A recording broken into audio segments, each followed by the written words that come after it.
Reni. Ustaz, apa beda ruh dengan nafs? Yang keluar dari badan kita meninggal dunia itu ruh atau jiwa?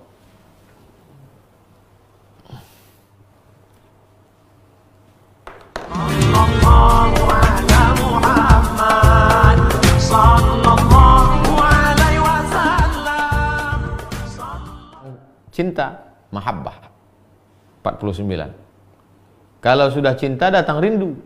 Karena tak mungkin kita rindu kalau tak cinta. Datang rindu. Orang yang rindu biasanya mendengungkan, mendendangkan sesuatu. Nah, itu as-sama. Baru kemudian terakhir barulah tentang karomah. Puncak paling tinggi Nabi, kita tak mungkin mencapai Nabi. Kalau begitu di bawah Nabi, apa itu wali? Apa yang dimiliki wali? Karomah. Maqam terakhir karomah. Besok ma'rifah. Kalau sudah kenal, cinta, mahabbah. Kalau sudah cinta, rindu, syauq. Pakai qaf, syauq, rindu. Kalau pakai kaf, duri. Banyak juga rindu yang menjadi duri.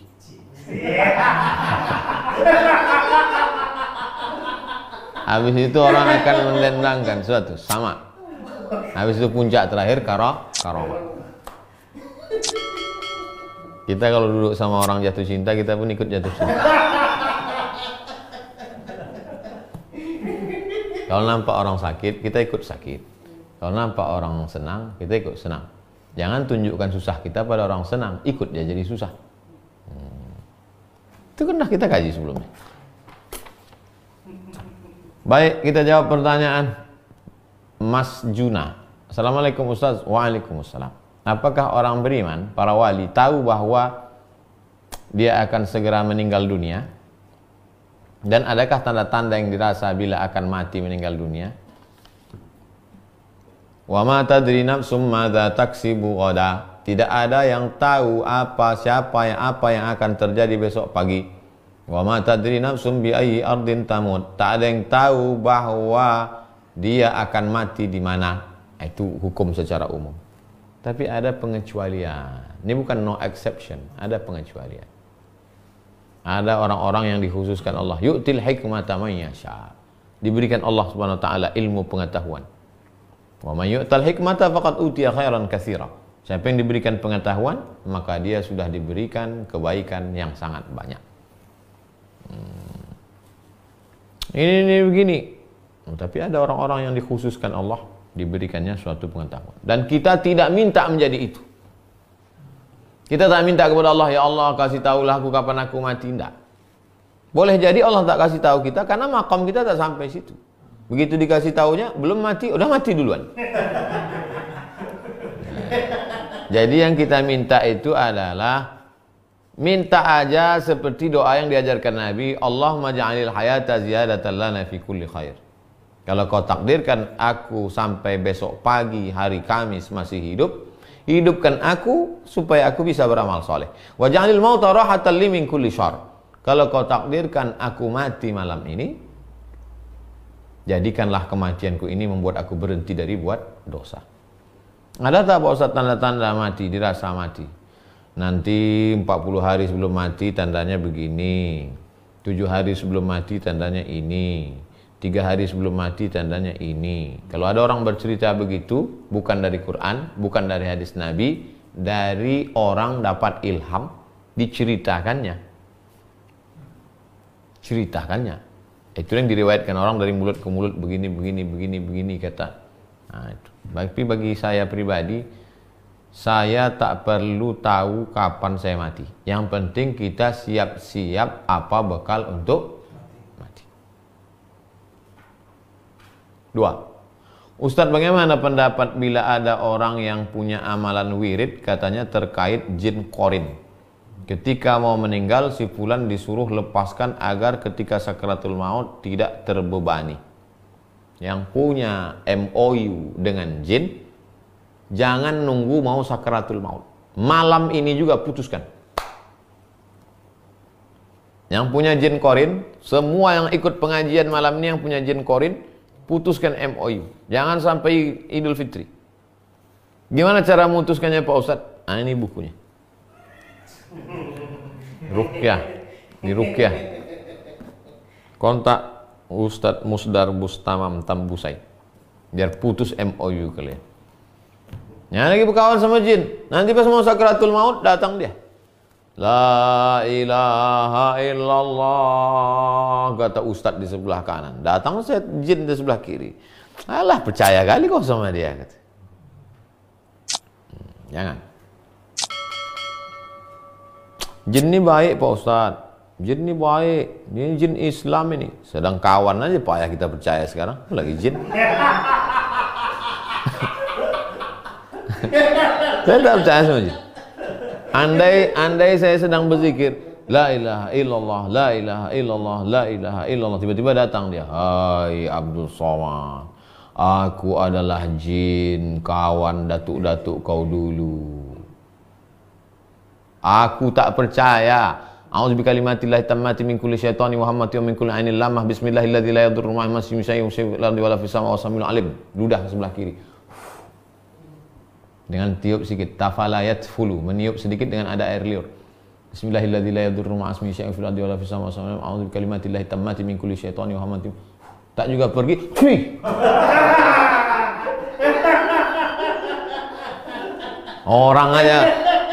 Orang aja payah kita percaya sekarang. Apalagi jin. Berkawan pula sama jin. Saya sampai sekarang tak masuk akal saya bisa orang percaya sama jin. Sama orang aja payah kita percaya. Bisa pula berkawan sama jin. La ilaha illallah Muhammad Rasulullah. Reni, Ustaz, apa beda ruh dengan nafs? Yang keluar dari badan kita meninggal dunia itu ruh atau jiwa?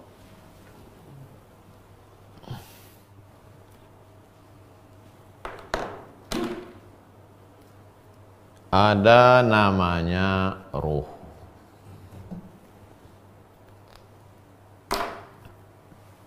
Lalu kemudian ruh ini berjumpa dengan jasad.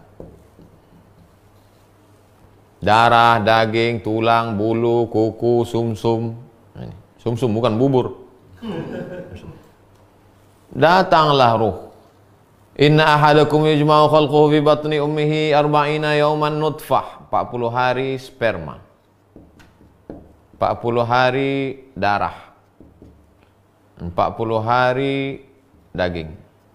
Summa yursalul malaku. Datanglah malaikat. Datanglah malaikat membawa ruh ke dalam jasad. Ketika ruh berjumpa dengan jasad, maka berubah dia menjadi nafs. Setelah dia menjadi nafs, dia punya keinginan. Sebelum ini tak ada. Keinginannya itu disebut dengan hawa. Hawan nafs. Apa keinginan-keinginan dia? Ingin dipuji, ingin disanjung, ingin dimuliakan, ingin itu, ingin ini, ingin itu, ingin ini. Maka ada yang diturutkannya saja. Itulah dia disebut dengan nafsul ammaratu bisu. Dipeturutkannya saja. Ada pula yang dia kadang-kadang baik, kadang-kadang tak baik. Itulah dia namanya nafsul lawwamah. Tapi ada yang si nafs tadi bisa dia melawan itu semua. Nah, itulah riyadhah tadi. Itulah yang kita kaji selama ini, riyadhah. Lawan keinginan, lawan ingin makan, lawan ingin minum, lawan ingin ribah, lawan ingin makan haram, lawan melawan yang haram namanya takwa. Melawan yang subhat namanya wara'. Melawan yang halal demi untuk menjaga nafs namanya zuhud. Maka dia menjadi mutmainnah. Bukan dia tiga, dia satu, tapi sifatnya tiga. Lalu kemudian ketika dia keluar dari jasad, yang dipanggil Allah itu ruh atau nafs? Nafs. Apa kata Allah? Ya ayyatuhan nafsul mutmainnah irji'i ila rabbiki radiyatan mardiyah fadkhuli fi ibadi wadkhuli jannati. Kalau masuk surga ruh, saya tak mau. Ngapain masuk surga ruh? Mimpi.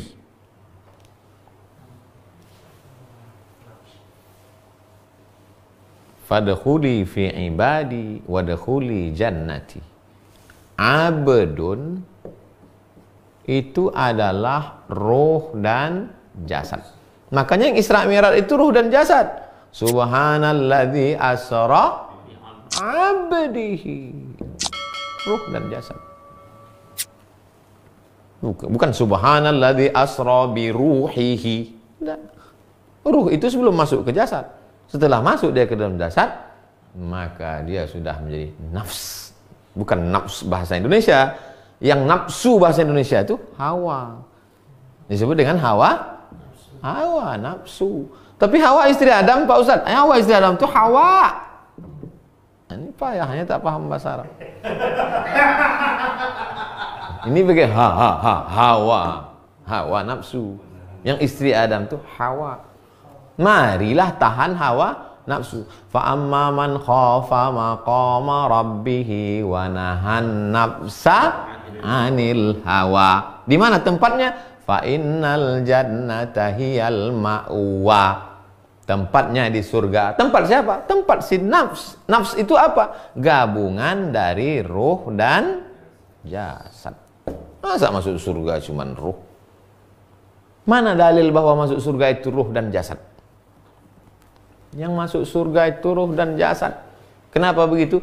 Jannatin tajri min tahtihal anhar. Jannat, pokok kayu, 2 batang. Cabang-cabangnya ketemu. Sehingga cahaya matahari tak tembus. Tak tembus ke bawah.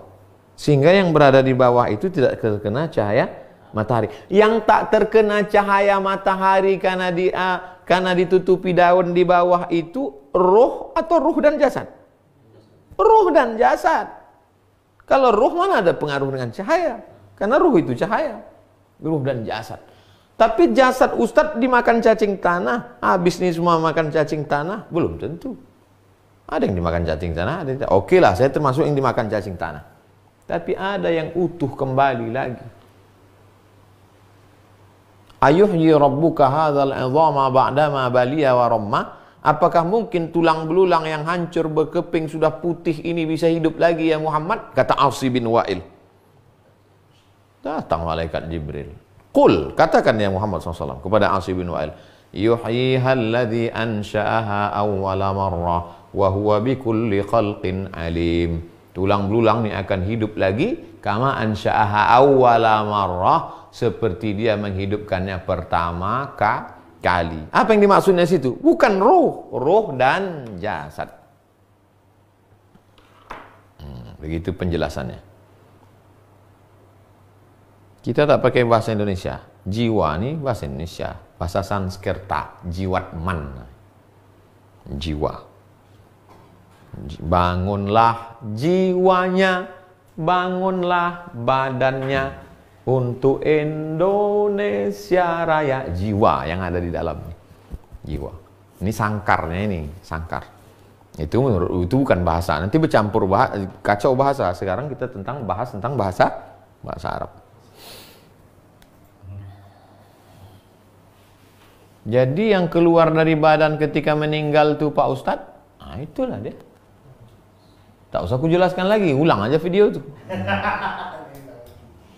4. Nurul Hidayah. Ustadz, apa hukumnya makan uang hasil mengerjakan tugas skripsi orang?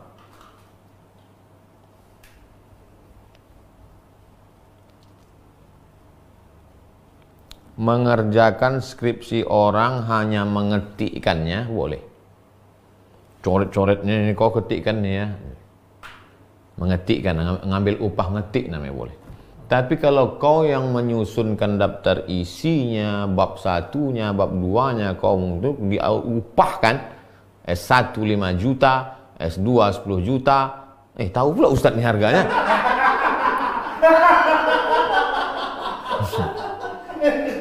Kau kenapa lama betul kau kuliah? Skripsi saya payah pak. Apa judulnya? Ini nanti ku buatkan. Total. Man ghasyana falaysa minna. Siapa yang menipu bukan umat kami. Saya berapa kali orang mau membuatkan disertasi saya.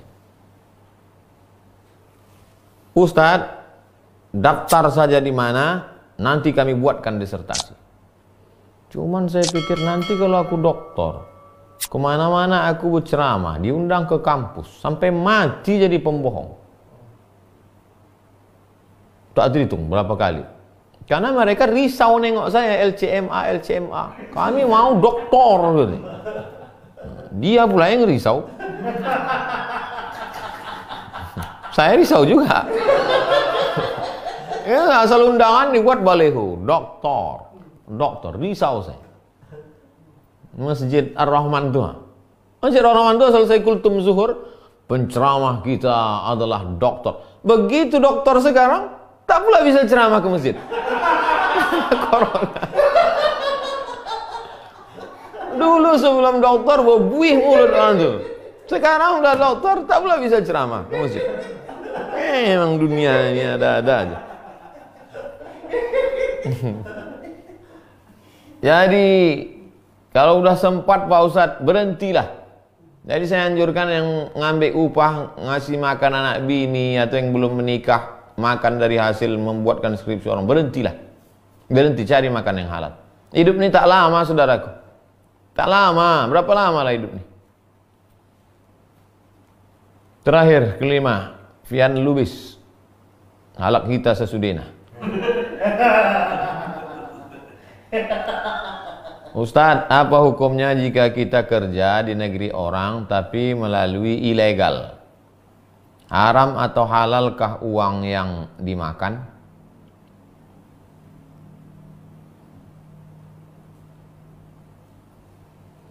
Jadi ini aturan pemerintah. Dulu tak ada aturan nih. Dulu pada zaman Syekh Muhammad Arsyad Al-Banjari, Syekh Abdul Rauf As-Singkiri, mereka tak ada pakai visa, tak ada. Pergi ke Makkah, lalu kemudian tinggal di Makkah bertahun-tahun pulang. Syekh Hashim Asy'ari, Syekh Sulaiman Ar-Rasuli, Buya Hamka, tak ada. Lalu kemudian belakangan muncullah visa nih. Visanya ada visa student, ada visa kerja, ada visa umroh. Berangkat ke Saudi Arabia. Pakai visa umroh dua minggu atau sebulan. Lari dari travel. Siapa yang kena pertama? Travel nih kena hukum, dicabut izinnya. Bayangkan itu. Lalu kemudian engkau kerja di sana. Kerjanya halal, menjadi supir, kerja menjadi pembantu rumah tangga, tapi kau banyak udah memudorotkan orang lain. Saya dilema menjawab nih. Ini saya bilangkan nggak apa-apa, wah lari semua jamaah umroh kerja. Video saya ini disalahkan.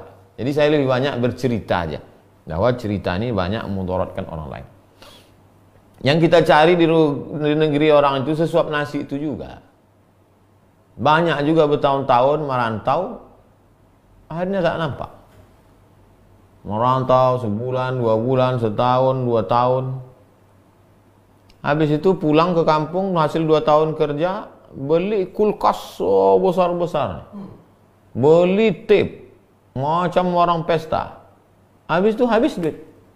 Habis itu pergi lagi merantau lagi. Nah, jadi kalaupun yang sekarang sedang berada di perantauan, simpan-simpan duit itu, pulang buat modal. Itu di YouTube tuh banyak sekali ilmu. Coba ketik situ. Ternak lele lahan sempit.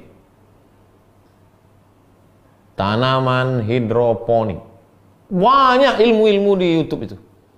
Ilmu bagaimana cocok tanam, bagaimana nanam ubi, bagaimana ternak ikan. Nah, itu. Jadi maksud saya hasil dari duit yang sudah dari luar negeri tadi supaya produktif.